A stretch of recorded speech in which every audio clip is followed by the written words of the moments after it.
Daruifuno's DEC360 online conductivity salinity sensor. Using four-electrode technology, it can simultaneously detect parameters such as conductivity, salinity, TDS, temperature, etc. Daily maintenance of the sensor is very necessary. Here we introduce how to maintain the DEC360 sensor.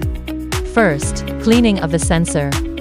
The four-electrode conductivity sensor has a strong anti-polarization ability and requires less maintenance, but the sensor needs to be kept clean. We recommend cleaning the sensor every 3 to 4 weeks. If the water quality is dirty, the cleaning cycle needs to be shortened. The sensor housing is made of titanium alloy, which is resistant to chemical corrosion and can be cleaned with most diluted detergents, acidic substances or other solvents suitable for removing scaling coatings. For the measuring head of the sensor, gently wipe it with a cotton swab. Then rinse the sensor thoroughly with deionized water. Note: since the four-electrode conductivity sensor head is a flat graphite or platinum-plated surface, do not scrub it with a brush and do not touch the electrodes, as this will cause the intentionally roughened surface to become smooth, resulting in falsely low conductivity readings. Second, sensor storage.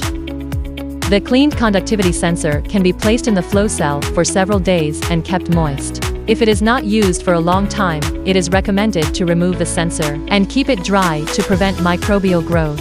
3. Cable inspection. During normal operation, the sensor cable should not be tight.